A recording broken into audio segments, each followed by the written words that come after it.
매일 성경 묵상을 돕는 해설 가이드입니다. 안녕하세요. 묵상 코치입니다. 함께 읽고 나눌 말씀은 시편 73편 1절에서 16절까지 말씀입니다. 먼저 1절에서 12절 읽겠습니다. 하나님이 참으로 이스라엘 중 마음이 정결한 자에게 선을 행하시나 나는 거의 넘어질 뻔하였고 나의 걸음이 미끄러질 뻔하였으니 이는 내가 악인의 형통함을 보고 오만한 자를 질투하였음이로다.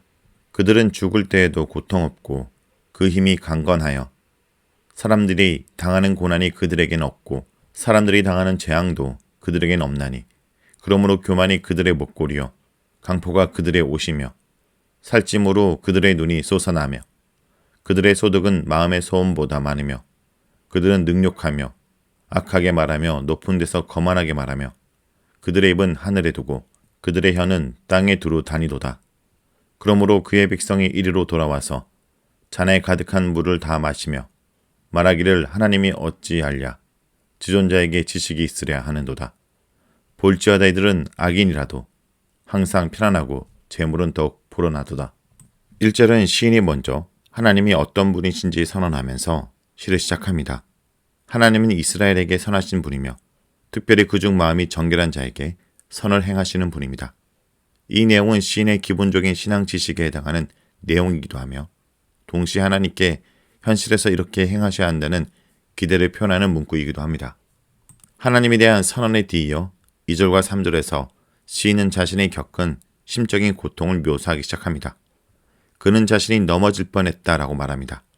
이러한 묘사는 1절에서 그가 묘사한 하나님의 선하심에 극명하게 대조되는 것으로 하나님에 대한 그의 신앙적 기준에서 보았을 때 도저히 받아들일 수 없는 현실의 모순과 부조리를 표현하는 내용입니다. 특별히 3절에서 시인은 자신이 오만한 자를 질투하기까지 했다고 말합니다.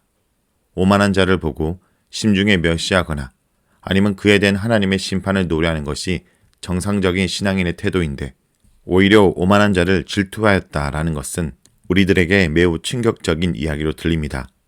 시인이 오만한 자를 질투한 이유가 4절에 나타나는데 바로 악인의 형통함을 보았기 때문입니다. 여기서 형통이란 히브리어로 샬롬입니다. 샬롬이란 단순히 평화로운 분위기가 아닌 삶의 온전함을 뜻합니다. 샬롬은 철저하게 하나님께서 언약 백성에게 주시는 삶의 언약적 축복입니다. 그런데 이러한 샬롬이 선인이 아닌 악인에게 주어진 것입니다.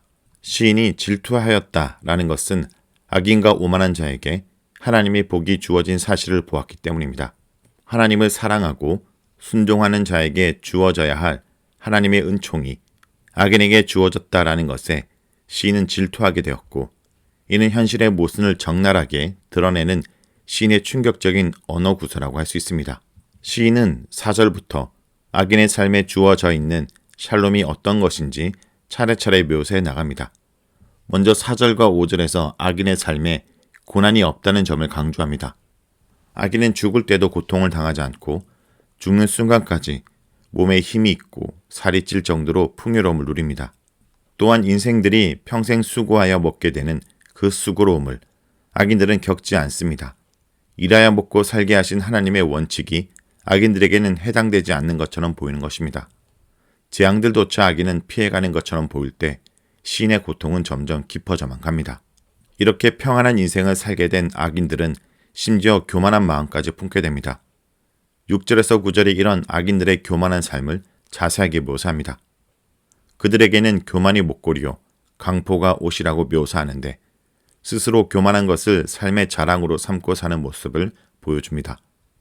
7절에서는 그들의 눈이 살쪄서 튀어나와 보인다는 것을 알려주며 그들의 마음으로부터 상상하는 것이 흘러나오는 점도 묘사합니다. 8절은 그들의 언어 구사가 거만과 교만과 압제로 가득 차 있다는 것을 말합니다. 그들의 교만한 말은 교만 자체로 끝나지 않습니다. 교만은 곧 다른 사람들을 억압하고 이용하는 말로 이어지게 됩니다. 그들의 샬롬은 다른 이들을 이용하는 데서 나오고 있음을 알 수 있습니다. 9절은 그들의 입이 하늘에 계신 하나님을 대적하는 말을 쏟아낸다는 것을 보여줍니다. 이렇게 악한 자들의 교만과 억압 때문에 선한 자들은 고통하게 됩니다. 10절과 11절은 두 가지로 해석될 수 있습니다. 먼저는 악한 자들이 하나님을 조롱하면서 하나님이 자신들의 행위를 알지 못한다고 말하는 뜻으로 해석이 가능하며 둘째로는 선한 자들이 악한 자들의 압제를 당하다 못해 그 마음이 상하여 하나님을 원망하는 말로 해석할 수 있습니다. 여기서는 둘째 의미로 해석해 보겠습니다. 선한 자들은 악한 자들의 교만과 억압의 고통을 당하다가 결국 1절에서 시인이 선언한 하나님은 선하신 분이다라는 신앙의 원리에 의심을 품게 되고 결국 하나님이 악인의 행동을 알지 못하고 불평하고 의심하고 결국은 악인들을 질투하게 된다는 것입니다. 다음은 13절에서 16절 읽겠습니다. 내가 내 마음을 깨끗하게 하며 내 손을 씻어 무죄하다 한 것이 실로 헛되도다. 나는 종일 재난을 당하며 아침마다 징벌을 받았도다. 내가 만일 스스로 이르기를 내가 그들처럼 말하리라 하였더라면 나는 주의 아들들의 세대에 대하여 악행을 행하였으리이다. 내가 어쩌면 이를 할까 하여 생각한즉 그것이 내게 심한 고통이 되었더니. 시인은 자신의 마음을 이렇게 표현합니다. 13절에 마음을 깨끗하게 하고 손을 씻어 무죄하다고 한 것이 헛되다고 말합니다. 손을 씻어 무죄하게 한다라는 것은 제사장의 정결의식을 말하며 시인이 자신의 마음을 하나님 앞에 정결하게 한 것을 비유적으로 표현하는 내용입니다. 14절에서 시인은 자신이 하루 종일 맞으며 아침마다 징계를 받는다고 말합니다. 12절에서 14절은 시인이 실제 말한 내용이라기보다는 이렇게 말했으면 좋겠다라는 내용입니다. 이 모든 내용은 15절에서 16절로 연결됩니다. 15절에서 시인은 만약 내가 이렇게 말하겠다고 했다면 이라고 서술을 하는데 이 내용은 12절에서 14절에 나온 가상의 불평을 가리킵니다. 10절에서 11절에 나온 사람들처럼 시인이 12절에서 14절 내용을 실제로 말하면서 하나님께 불평을 한다면 이라는 의미입니다.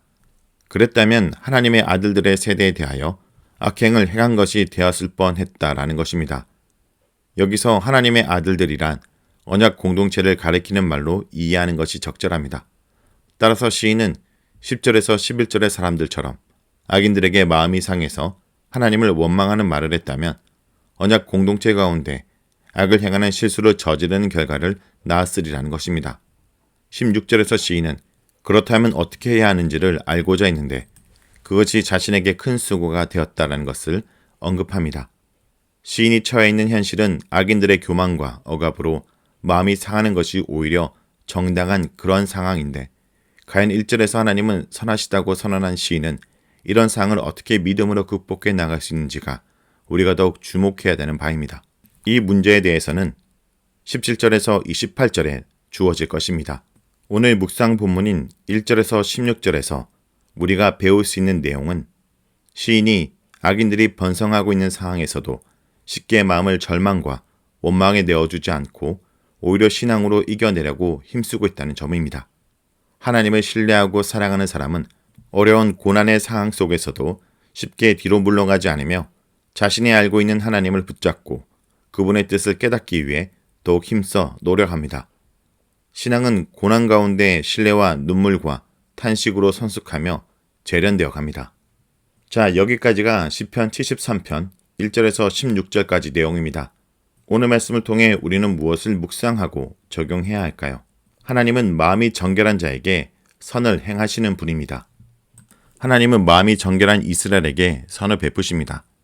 세상 돌아가는 것을 보면 영락없이 이 명제를 부정하듯 보이는 상황이 벌어집니다. 하지만 더 길게 보면 하나님께서는 악이 아니라 정결한 마음을 사모하신다는 사실은 부정할 수 없습니다. 그러므로 악이 위세를 떨친다 해도 선을 추구해야 하며 선을 베푸실 하나님을 신뢰하는 것이 바로 오늘 우리가 붙들어야 될 믿음입니다.